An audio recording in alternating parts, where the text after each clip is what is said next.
Bonjour, bienvenue dans le 7-8 l'hebdo. Pendant 26 minutes, nous allons revenir ensemble sur l'actualité qui a marqué notre territoire cette semaine. Tout de suite, le sommaire. Mobilités autonomes, territoires et citoyens, c'était le thème jeudi à Saint-Quentin en Yvelines d'une conférence sur le développement des véhicules autonomes. Plusieurs tables rondes ont permis de mieux comprendre les enjeux. Lors des grandes vacances à sonner, vous allez être nombreux à prendre le volant ce week-end, notamment en Île-de-France. Une période qui rime malheureusement trop souvent avec accident. Jean-Yves Petit, directeur départemental de la prévention routière dans les Yvelines, sera avec nous en plateau. Enfin, nous reviendrons bien sûr sur les résultats du baccalauréat 2019, mais aussi sur ces 2 visites ministérielles. Cette semaine, la garde des Sceaux, Nicole Belloubet, et la ministre des Armées, Florence Parly, étaient dans les Yvelines. Moment de stress, de cris, de joie ou encore de larmes, jour J pour les 71 000 bacheliers yvelinois. Depuis ce matin, ils découvrent leurs résultats. C'était le cas notamment au lycée du Mont-d'Urville à Morpa pour les sections ES et STMG.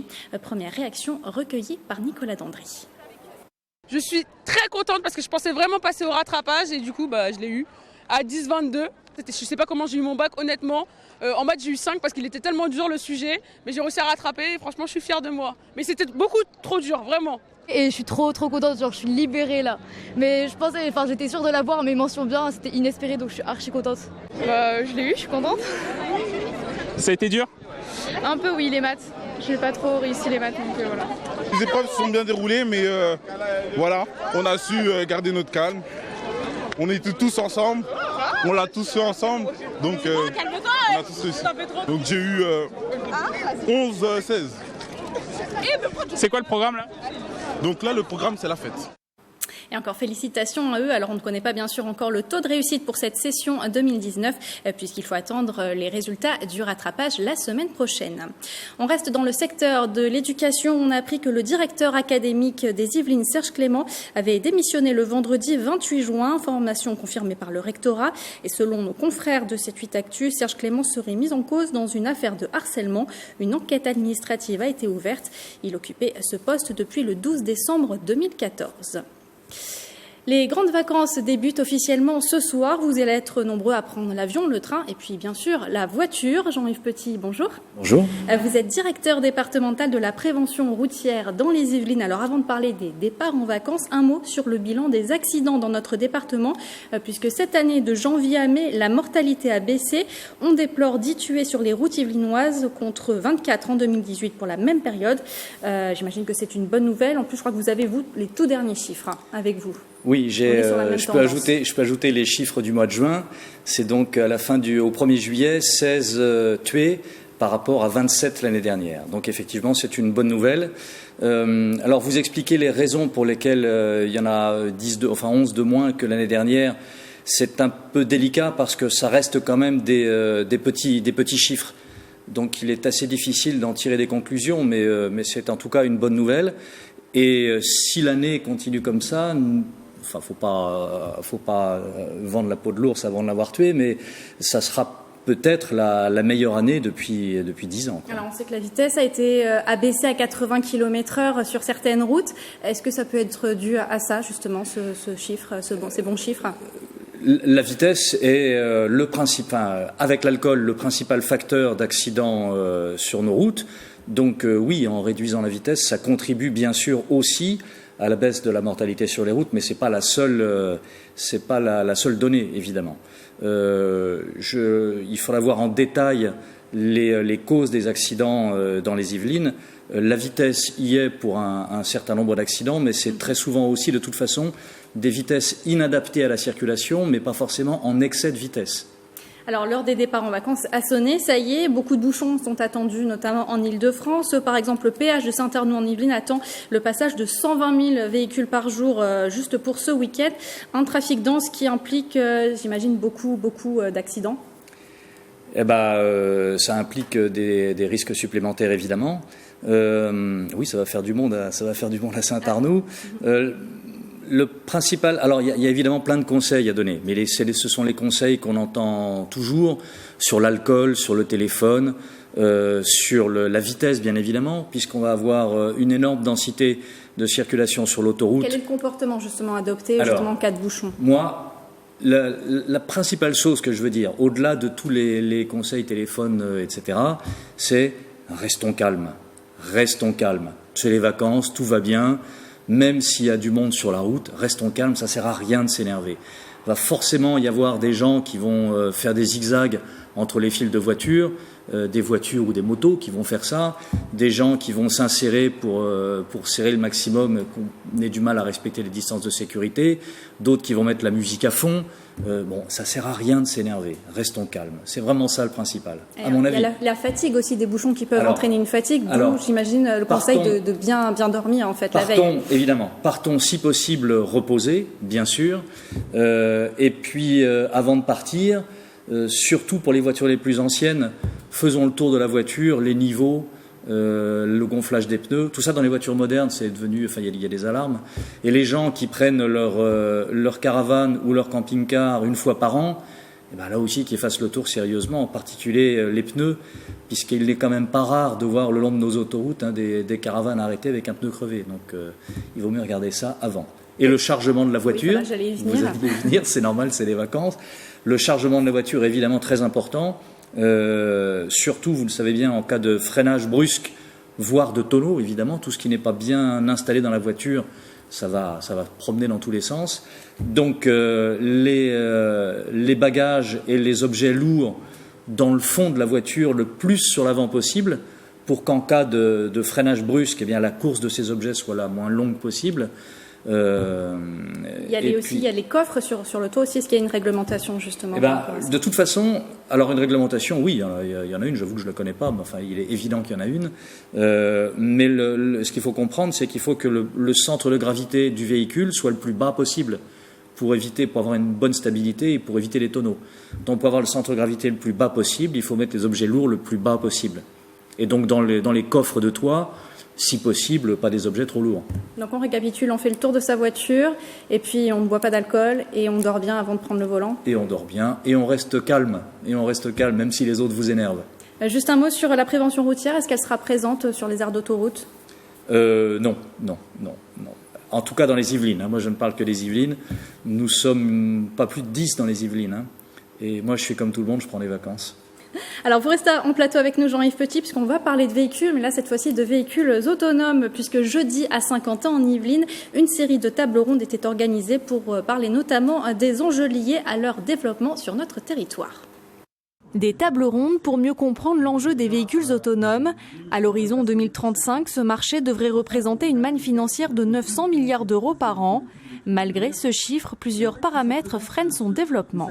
En France, on a énormément de start-up, on a énormément d'entreprises qui sont à la pointe là-dessus, mais malheureusement, on n'arrive pas à passer à l'échelle industrielle. Le deuxième, c'est le frein cognitif. On remarque aujourd'hui en France que la plupart des conducteurs et la plupart des usagers ne sont pas encore prêts à embrasser cette technologie. Pourquoi ? Parce qu'en fait, tout simplement, on en a peur, parce qu'on ne la connaît pas.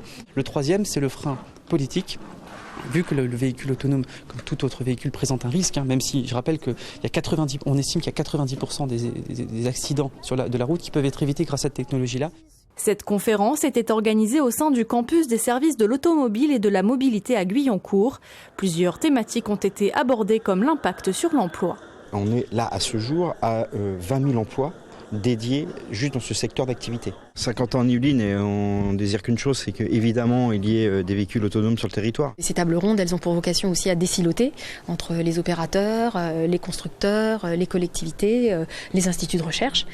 Donc je pense que la suite majeure, c'est de contribuer à favoriser un écosystème en mouvement vers des nouveaux services de mobilité innovants et utiles. Il y a 2 mois, le gouvernement français présentait un plan pour le développement des véhicules autonomes. D'ici à 2022, 16 nouvelles expérimentations sont prévues un peu partout en France. Jean-Yves Petit, que pensez-vous du développement de ces voitures autonomes ? Alors moi je vais parler de ce qui me concerne, c'est-à-dire la sécurité routière. Je ne vais pas parler de l'emploi et de tout ça, mais oui, c'est très prometteur. C'est très prometteur. Là, il y a un intervenant qui a dit que 90% des accidents pourraient être évités grâce à ces technologies. En fait, c'est que 90% des accidents qui surviennent sur la route sont dus à un comportement humain. Donc évidemment, s'il y a une voiture autonome, le comportement humain passe largement au second plan et on peut estimer qu'on évitera tous les problèmes de fatigue, d'alcool, de téléphone au volant dont on parlait.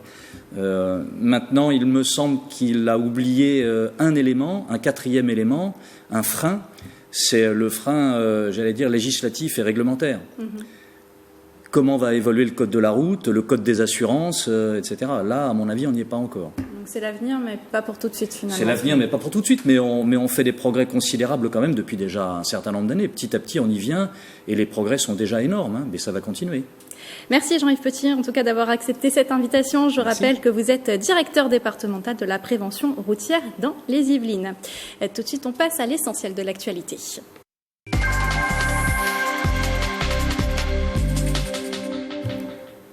La garde des Sceaux, Nicole Belloubet, était en visite mardi dans les Yvelines, plus précisément à la maison d'arrêt de Bois d'Arcy. Accompagnée de la secrétaire d'État Christelle Dubos, elle a dévoilé les grandes lignes de sa feuille de route pour améliorer la santé des détenus. Ce document contient les 28 mesures mises en place par le gouvernement pour améliorer la santé des détenus. Dans cette maison d'arrêt de Bois d'Arcy, les personnes incarcérées ont accès à une unité hospitalière ou encore à un centre de lutte contre les addictions. On rencontre beaucoup de gens pour qui il n'y a pas beaucoup de contact avec le monde de la santé à l'extérieur. On a une population assez jeune sur Bois d'Arcy également. Et puis on a des patients qui sont très vulnérables, qui sont dans des situations sociales compliquées à l'extérieur et qui ont un mauvais accès aux soins. Si à Bois d'Arcy, les structures médicales sont adaptées pour prendre en charge les détenus, ce n'est pas le cas partout. D'où cette feuille de route qui s'étend jusqu'en 2022 et qui a plusieurs objectifs. C'est permettre d'avoir un bilan, je pense notamment aux jeunes qui sont sous protection judiciaire liée à la jeunesse, avec une facilité, un bilan de santé dès qu'ils sont en détention. C'est aussi de la prévention par rapport au suicide, la formation auprès des professionnels pénitentiaires, mais aussi professionnels de santé. Prévenir aussi en termes de dépendance et lié au handicap. Favorisons la détection des personnes détenues qui ont ces difficultés-là. Autre mesure annoncée, le développement de la télémédecine ou encore la mise en place de stages en milieu pénitentiaire pour les internes en médecine. La réinsertion des détenus est également concernée. C'est aussi notre volonté de travailler sur la continuité du parcours de soins après la sortie de la détention. C'est un défi majeur. Tout notre enjeu, c'est de faire le lien entre ce qui se passe dans la détention et en dehors de la détention. Je crois que c'est un enjeu capital pour éviter la récidive. Il est également prévu des études nationales sur la santé mentale des personnes détenues. Le dernier état des lieux date d'il y a 15 ans. Le département des Yvelines a également reçu cette semaine la visite de la ministre des Armées Florence Parly. C'était jeudi sur le site de Satory. Elle a réceptionné le premier Griffon qui à terme va remplacer les véhicules de l'avant-blindé de l'armée de terre. Michael Elmidoro était sur place. Le blindé de demain officiellement présenté à Versailles, la ministre des Armées Florence Parly était ce mercredi 4 juillet sur le plateau de Satory pour réceptionner les 6 premiers Griffons, un véhicule clé du programme Scorpion qui renouvelle la gamme de l'armée de terre. Le véhicule Griffon, qui est un véhicule qui a vocation à remplacer les VAB, les véhicules de l'avant blindé, qui ont rendu de très bons et loyaux services à nos armées, qui ont maintenant près de 40 ans et qui sont près, si je puis dire, de la retraite. Le véhicule multirôle servira notamment à transporter des troupes. L'engin a été conçu en partie dans l'entreprise Nexter sur le plateau de Satory, un site qui regroupe plus de 1000 collaborateurs.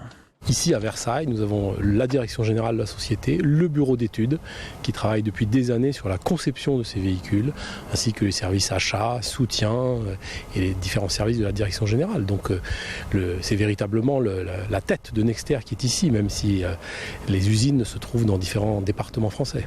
Au total, près de 1900 véhicules de type Griffon seront livrés d'ici 2030. Le blindé sera utilisé dans un premier temps dans la formation des militaires. Il sera déployé sur le terrain à partir de 2021. Respecter les enjeux environnementaux pour la construction, proposer un habitat qui répond aux besoins. Voici l'objectif de la charte de la promotion immobilière résidentielle. Elle a été signée hier à la salle du conseil communautaire de Saint-Quentin en Yvelines entre l'agglomération, les promoteurs et les villes. Plusieurs années de travail pour aboutir à cette charte qui garantit 3 axes majeurs. La qualité du logement, celle du cadre de vie et la fluidité des relations entre les différents acteurs de l'immobilier. Les promoteurs respectant leur engagement se verront remettre le label Quality Sky par l'agglomération. On souhaitait réguler un petit peu cette façon de construire en instaurant un vrai dialogue entre les communes et les promoteurs. Alors non pas qu'il n'y en avait pas du tout, mais on s'est dit ce serait bien de travailler ensemble, on a fait des ateliers où on a échangé, les promoteurs ont pu nous donner leurs propres contraintes, leurs propres attentes, et puis de l'autre côté, toutes les communes qui ont participé ont aussi donné leurs attentes et leurs contraintes. La charte a l'avantage de regrouper l'ensemble des points qui sont des points sur lesquels notre société est très vigilante. Donc une qualité de l'habitat, une qualité de prestation, un confort de vie, un développement durable qui soit le plus développé possible, et tout ça en partenariat avec les collectivités. Ce que j'ai trouvé très très positif dans cette charte qui m'a été présentée, c'est son côté non pas obligataire mais incitateur. Et je pense que quand on incite et qu'on amène les gens, ça génère forcément une création de valeur et surtout une dynamique d'essayer d'aller plus loin ou autrement. Des propos recueillis par Patrick et Jacques de Dixmude. Comme chaque semaine, nous vous ouvrons les archives de TV78. Le 3 décembre 2012 était inaugurée la fac de santé à Montigny-le-Bretonneux, une inauguration en présence de Simone Veil.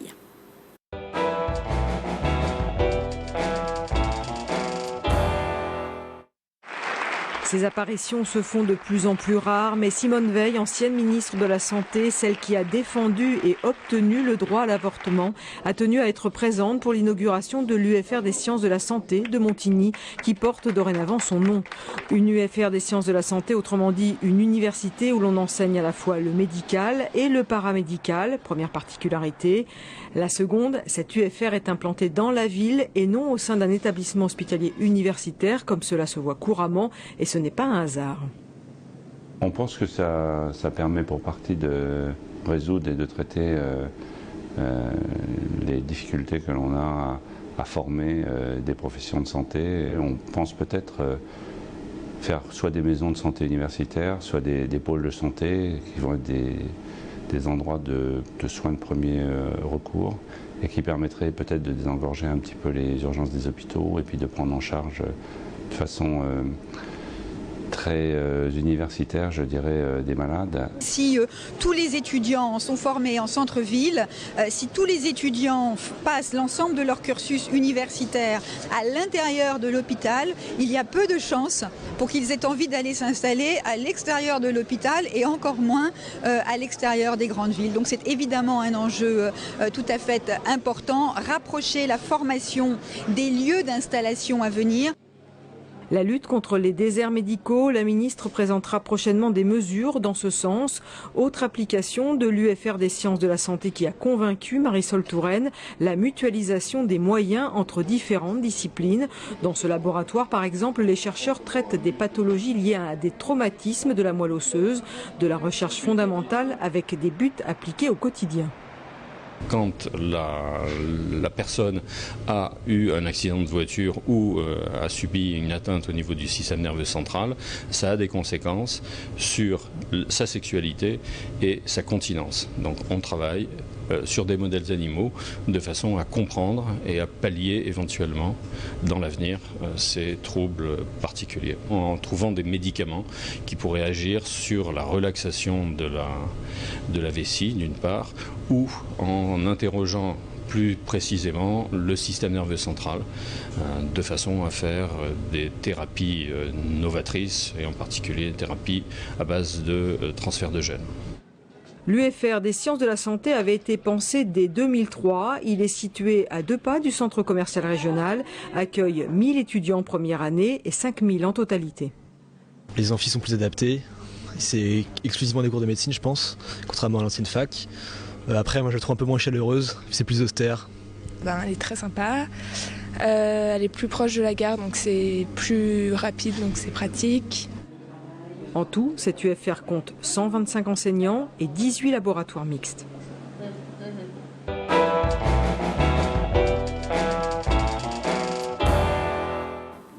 Et tout de suite, on passe à l'actualité en Île-de-France.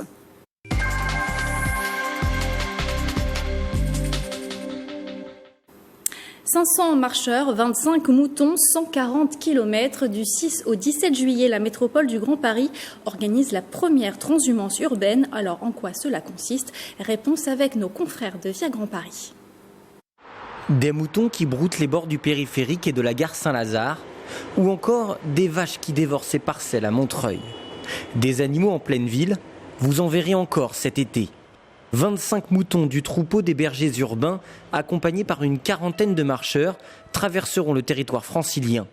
Ils passeront par les départements de Seine-Saint-Denis, du Val-de-Marne, des Hauts-de-Seine et des Yvelines jusqu'à Paris. Au total, 34 communes seront visitées. Chaque jour, une ville-étape, en gros, en moyenne, 3 ou 4 villes traversées, un cortège d'une trentaine de moutons et d'à peu près autant d'accompagnateurs sous l'égide des bergers urbains qui, eux, sont les chefs des moutons et de cette transhumance. À chaque étape de cette transhumance, des événements culturels et pédagogiques seront organisés. Objectif, créer des liens entre les citadins et la nature. Les moutons se promèneront dans la rue, sur le trottoir plus exactement, dans le respect du code de la route, mais aussi comme un événement magique qui arrivera à ces urbains. Ils rencontreront des moutons. Tous les enfants de la métropole n'ont pas le bonheur de savoir ce qu'est un mouton et d'en avoir rencontré un au pied de leur immeuble. Cette transhumance urbaine conclut les rencontres agricoles du Grand Paris organisées par la métropole. La déambulation des bêtes se fera du 6 au 17 juillet prochain. Et je vous propose de terminer cette émission avec un joli portrait. Si pour certains enseignants, le 5 juillet marque le début des grandes vacances, et bien pour d'autres, il marque le début d'une nouvelle vie à Montigny-le-Bretonneux. Catherine Pilot part en retraite cette année. Marilène Yapichino et Yves Hubstenberger ont suivi ces derniers instants en classe. Madame Pilot, enseignante et directrice de ce groupe scolaire Alexandre Dumas, vient flairer la bonne ambiance de ces Olympiades qui sentent bon la fin de l'année scolaire. Mais si tous se retrouvent à la rentrée, Madame Pilot, elle, ne sera plus dans cette classe qu'elle occupe depuis 28 ans. C'est le grand départ, celui pour la retraite. Les armoires sont bien rangées, prêtes à la passation, parce qu'il faut un petit peu de temps. Et puis je vous avoue que j'ai pas envie de me retrouver au mois de juillet, toute seule dans l'école, à ranger. En 28 ans, cette salle de classe a évolué, les murs ont changé de couleur et le mobilier s'est modernisé. Les souvenirs, eux, restent inscrits. J'ai qu'un seul regret, j'aurais dû noter toutes les bêtises, toutes les petites les blagues, les petites choses. J'aurais dû les noter comme ça, j'aurais dû ouvrir un cahier et puis noter tout ça. Est-ce qu'il y a un autre métier dans lequel, qui apporte autant de joie et autant de bonheur, quoi, je sais pas, je suis pas sûre. Je suis pas sûre, parce que les enfants, ils ont une spontanéité, une tendresse, une confiance qu'on perd peut-être en grandissant. Et ça, voilà, j'ai adoré faire ce métier. Madame Pilot enseigne au CM2, une tranche d'âge qu'elle a toujours conservée. Elle est aussi la directrice. Tout est prêt pour ma remplaçante ou mon remplaçant. Oui. J'ai même étiqueté tout pour que ce soit plus simple pour elle. J'appréhende un petit peu parce que je me demande comment ça va être la retraite. Mais je suis prête à partir. C'est un nouveau départ. Plein de souvenirs. Voilà, on regardera plein de souvenirs et des bons souvenirs quand même. Alors pour une directrice qui aura autant marqué l'histoire de son école, impossible de passer à côté du pot de départ. Un groupe de parents d'élèves s'est même constitué en comité d'organisation pour que la fête soit réussie. Près de 300 personnes se sont réunies. Il y en a qui sont venus du Périgord, il y en a un qui est venu de Roumanie, il a pris l'avion pour revenir de Roumanie. Si vous voulez que je vous dise, voilà.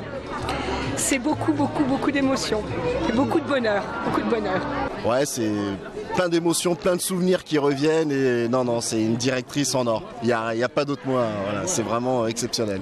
Des discours, de nombreux cadeaux et une chanson pour dire au revoir et chapeau à cette pétillante Madame Pilot. Merci d'avoir croisé nos routes.